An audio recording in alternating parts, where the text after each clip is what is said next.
გადასახლებაში მყოფი ბელარუსი ოპოზიციონერი სვეტლანა ციხანოვსკაია კიევს პირველი ვიზიტით ესტუმრა, სადაც მას გულთბილად დახვდნენ. უკრაინის პრეზიდენტთან ვოლდიმირ ზელენსკისთან შეხვედრაზე მხარეებმა მინსკსა და კიევს შორის ურთიერთობებში არსებული მგრძნობიარი საკითხები განიხილეს, რომლებიც მას შემდეგ დაგროვდა, რაც ბელარუსის მოქმედმა პრეზიდენტმა ალექსანდრ ლუკაშენკამ ომში მოსკოვის თანამზრახველობა არჩია.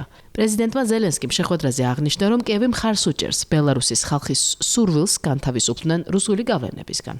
ბოლო პერიოდია ის დარწმუნებით საუბრობს იმაზე, რომ კრემლი მისი ქვეყნის წინააღმდეგ მიმდინარე ომში მინსკის კიდევ უფრო ღრმა ჩაბმაზე მუშაობს. ამას ლუკაშენკას ოპონენტები აბსოლუტურად იზიარებენ და მოსკოვისა და მინსკის ურთიერთობების დინამიკაზე დაყრდნობით უარესის მოლოდინიც კი აქვთ. It's my first visit actually to Ukraine and it sends very clear message that democratic ჩემი პირველი ვიზიტი უკრაინაში გზავნილია იმისა, რომ დემოკრატიული ბელარუსი უკრაინის გვერდითაა და რომ ჩვენი ხალხი ერთმანეთის მეგობარია და არა მტერი. უკრაინა ახლა არა მხოლოდ საკუთარ თავს, არამედ მთელ რეგიონს იცავს რუსული იმპერიალიზმისგან და ბელარუსს ეს ყველაზე კარგად ესმის. ამჟამად ვხედავთ, რომ რუსეთი უკრაინის ხელისუფლებაზე ზეწოლისთვის აძლიერებს იერიშებს. მე შთაგონებული ვარ უკრაინელებით, მათი მისწრაფებით იყვნენ თავისუფლები. ვიტყოდი, რომ ლუკაშენკასა და პუტინს აქვთ სიმბიოზური მეგობრობა, ისინი უჭერენ ერთმანეთს მხარს და ამასთან იყენებენ ერთმანეთს. ეს ილუზიაა, რომ მათი დაშორება შესაძლებელია.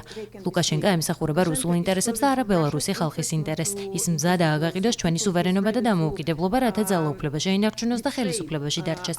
ამისათვის ის შეასრულებს პუტინის ნებისმიერ ბრძანებას. ამას ის გააკეთებს ბელარუსი ხალხის ნების საწინააღმდეგოდ. Don't think that Lukashenko can be splitted. He will fulfill all the orders of Putin, but he is doing this against the will of Belarusian people. სვეტლანა ციხანოვსკაია კიევს სწორედ მოსკოვის მასშტაბური იერიშებისა და კიდევ უფრო მასობრივი დარტყმების შესახებ გაჟღერებული მუქარის ფონზე სტუმრობს.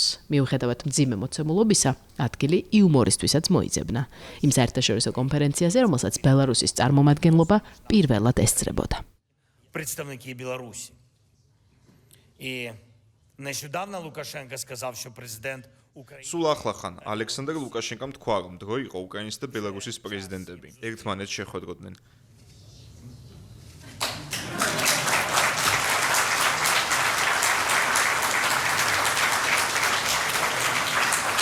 цікаво вийшло.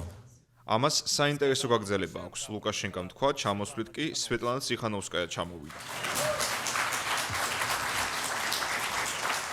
ძალიან მიხარია შეინახა სვეტლანა. ძალადობრივად ჩახშობილი ანტისამთავრობო აქციების შემდეგ დევნილობაში მყოფი ათასობით ბელარუსის მოქალაქე სვეტლანა ციხანოვსკაიას არაოფიციალურ პრეზიდენტად განიხილავს. ამაში მათ დასავლეთის მხარდაჭერაც აქვთ. ევროკავშირშიც თვლიან, რომ ბელარუსის პრეზიდენტმა ბოლო არჩევნები გააყალბა და ხმები მიიტაცა. დახურულ კარს მიღმა ვოლდიმირ ზელენსკიმ მადლიერება გამოხატა იმ ბელარუსების მიმართ, რომლებიც ამ ომში უკრაინის მხარეს დგანან. ახლა, როდესაც რუსეთის მოსაზღვრე ყველა სახელმწიფოს დამოუკიდებლობის ბედი წყდება.